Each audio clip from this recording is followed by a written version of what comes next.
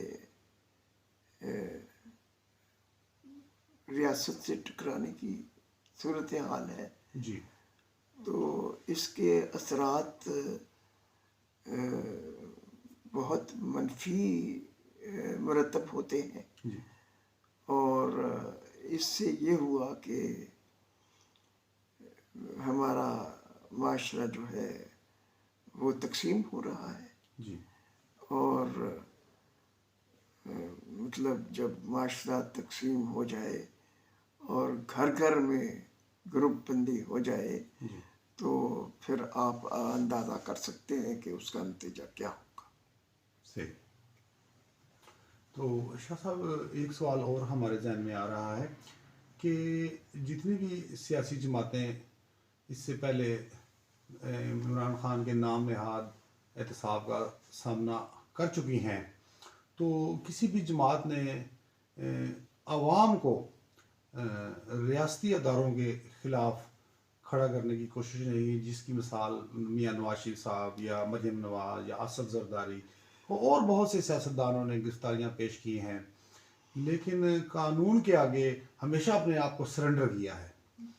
تو جی تو ابھی جو پی ٹی آئی کے جو ورکر ہمارے بھائی دوست جتنے بھی ہیں یا جتنے بھی رہنما ہیں، تو ان سے آپ کیا توقع رکھتے ہیں کہ ان کو کیسا رویہ اپنانا چاہیے؟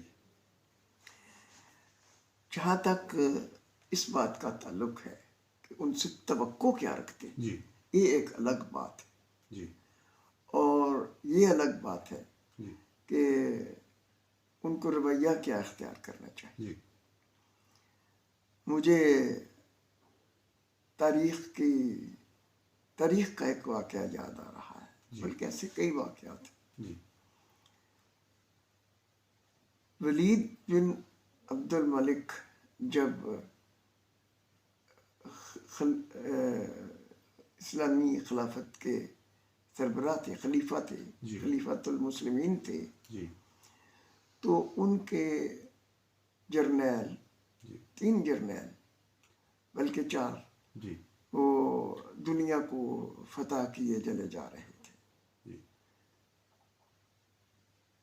طارق بن زیاد جی اور مراکش کے گورنر موسیٰ بن نصیر، جی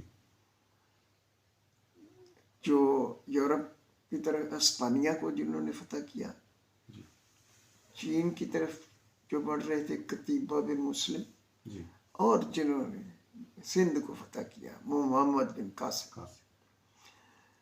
تو ولید بن عبد الملک کے بعد جو خلیفہ ہوئے، وہ جب ابھی ولی عہد تھے، جی تو ان تینوں سے ان کو حسد محسوس ہوتا تھا، جی اور سب سے زیادہ وہ محمد بن قاسم سے نالاں رہتے تھے. تو جب وہ خلیفہ بنے سلیمان بن عبد الملک، تو انہوں نے ان سب کو واپس بلا لیا. جب محمد بن قاسم کو آنے لگے تو چونکہ ان کے ہمراہ جو جرنیل تھے وہ جانتے تھے کہ خلیفہ سلیمان بن عبد الملک جی ان کے ساتھ اچھا سلوک نہیں کریں گے، کیونکہ وہ بہت ہی ان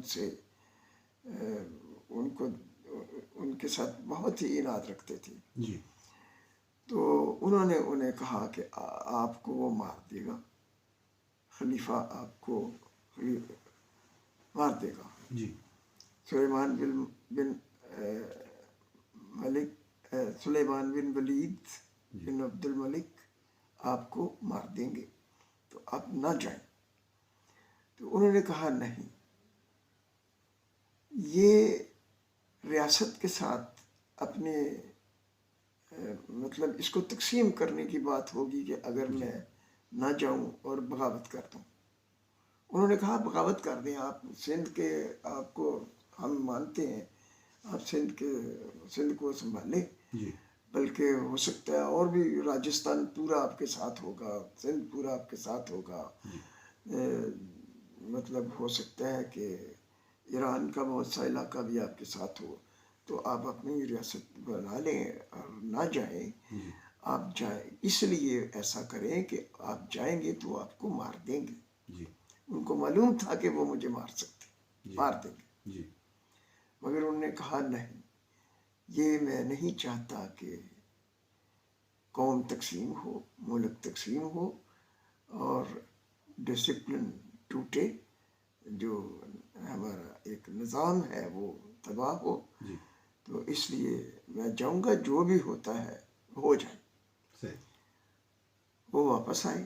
جی سلیمان بن عبد الملک نے ان کے ساتھ،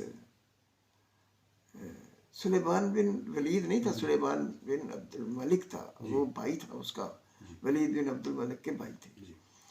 تو وہ سلیمان نے ان کے ساتھ بہت برا سلوک کیا، ان کو گرفتاری کے دوران نہ صرف تنگ کیا بلکہ ان کی توہین کی، ذلیل کیا، اور بالآخر انہیں شہید کر دیا۔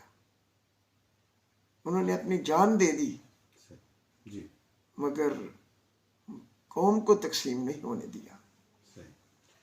اچھا شاہ صاحب، ایک آخری سوال میں آپ سے کرنا چاہوں گا کہ اس پاکستان کی سالمیت اور بہتری کے لیے ایز اے سینئر جرنلسٹ آپ کیا تجویز کریں گے کہ جتنی بھی سیاسی پارٹیاں ہیں اس ملک میں جو اپنا ایک سیاسی کردار ادا کر رہی ہیں، کہ کس طرح وہ اس بحران سے، جو ملک ایک سیاسی بحران کا شکار ہے، کہ کس طرح یہ پارٹیاں یہ اپنا جو اس وقت جو جس مرحلے سے ملک گزر رہا ہے، جی اس کا تقاضا یہ ہے کہ تمام سیاسی پارٹیاں جی اپنے ذاتی اختلافات کو بھول کر جی قومی اور اجتماعی سوچ کو اپنا کر جی مل بیٹھ کے جی مسائل کا حل تلاش کریں، اور جو بھی حل نکلتا ہے، جو سمجھ میں آتا ہے، اس پر مل کر اسے مطلب عمل میں لائیں۔ اور اس کے علاوہ اگر ہم اسی طرح تقسیم ہوتے رہے اور نفرت پھیلتی رہی تو یہ خطرناک نتائج ملک کے لیے، قوم کے لیے یہ اچھے نتائج سامنے نہیں آئیں گے۔ تو اس لیے میں تو یہی سمجھتا ہوں کہ یہ مرحلہ ایسا نہیں کہ ایک دوسرے پر کیچڑ اچھالا جائے، یہ مرحلہ مل بیٹھ کے مسائل کا حل تلاش کرنے کا اور ان کو عملی طور پر مطلب عمل میں لانے کا ہے۔ اب یہ بات الگ ہے کہ وہ کیا حل ہے، وہ تو وہ مل بیٹھ کے تلاش کریں،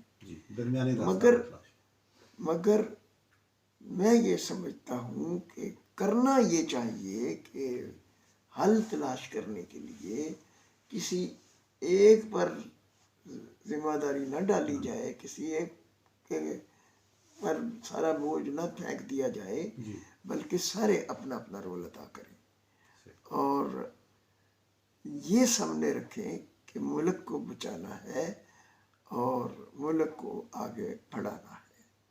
یہی حل ہے۔ بہت شکریہ جناب شاہ صاحب، آپ نے اپنے قیمتی وقت سے وقت نکال کر اور خصوصی طور پر اس رمضان شریف میں آپ نے ہمیں وقت دیا اور اپنے قیمتی خیالات سے ہمیں نوازا۔ آپ کا بہت شکریہ۔